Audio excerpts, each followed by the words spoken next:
Thank you, Toastmaster, and thank you, everyone. I'm going to try really hard not to blow on my hands, but my basement is freezing. And I'm happy about that in July, but I'm not at all happy about that towards the end of February. So I'm going to work hard on that. So one of my favorite authors, if not my favorite author, is John Irving.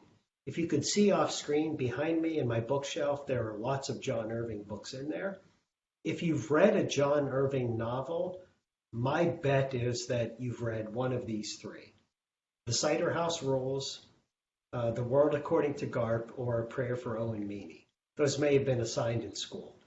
If you've never read a John Irving novel, I encourage you to do so. My personal favorite is Last Night in Twisted River, but you're probably further off crowdsourcing what his most popular ones are and going with one of the three I mentioned.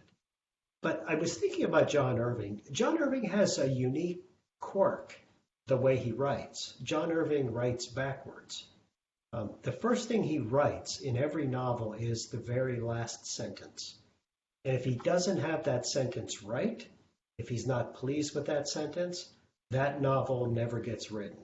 And indeed, there are ideas in his head that have never been written because he couldn't get the last sentence. When he gets the last sentence, then he goes back, writes the first sentence, and begins writing his novel. So I thought about John Irving when I was developing this icebreaker. This is not, Toastmasters is not about novel writing. It's about speaking.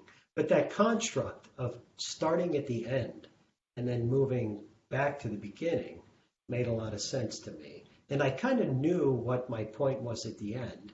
So when I was happy with that, then I went back to the beginning. So the beginning for me in Toastmasters is I decided to visit.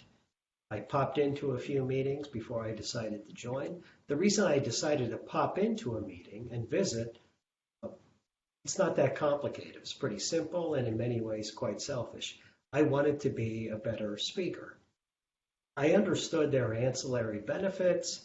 I thought of things like, well, if you're a good speaker, you often need to organize your thoughts, and that's going to help you be a more effective writer as well. So I was aware that other things would also benefit me.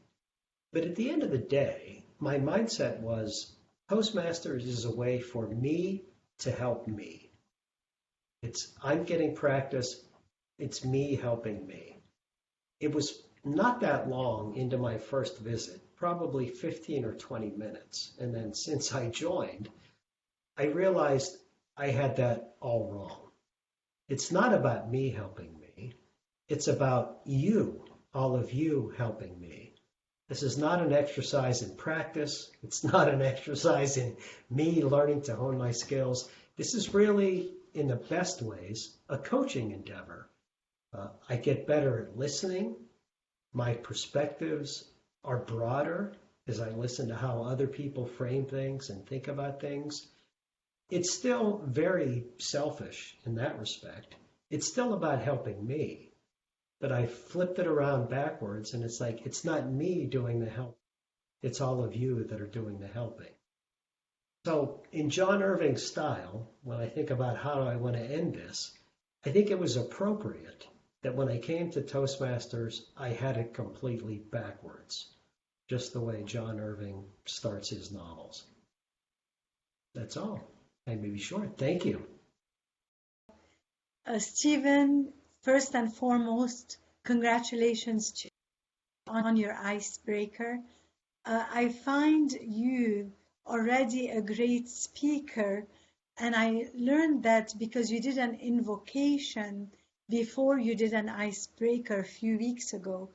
And I could tell right away that the way that you organize your speech is very deliberate, and you managed to kind of follow, John Irving by starting your speech today by talking about even your title, like backwards, and taught us few things. So I feel that with your icebreaker, not only were you telling us about yourself, but you really were opening our horizons, not only to this writer, but to his concept. I'd never realized, although I knew two of the books you mentioned, the one, The World According to Garp, and the House Cider Rules. Of course, I knew them as movies. I actually have never read them. But I only learned from you about how he began backwards. So that was quite interesting aspect of what you have shared. One thing about an icebreaker, Stephen, is normally people are very nervous, and also maybe their voice is not clear, or they're using notes to be able to tell their story. So I found you quite proficient because you did not require any notes.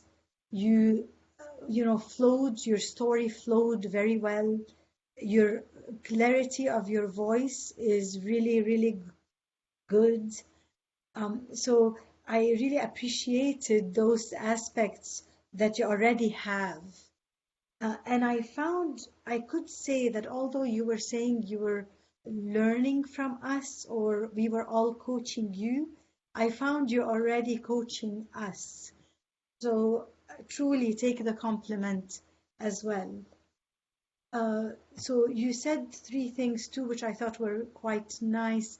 Toastmasters does teach you how to listen, not only how to speak. So well done on discovering that early and opening your perspective to other ideas and other thoughts and other really types of people. So well done there too. The only thought I had truly, and I feel it's more a suggestion, I wish to have learned one more thing about you in your icebreaker, something that you could share within regarding maybe the way you think, not only within Toastmasters, as you thought of something and then you considered it was backwards, but maybe one other small story that could connect us with you. In fact, I did hear that in your table topics. So that was beautiful. Again, congratulations. And one thing to note, you will be getting an ice scraper. It's what we usually give folks that do ice breakers at NIST.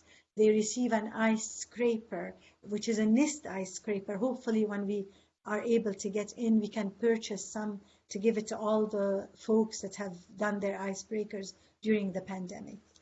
Thank you again. Congratulations. Well done.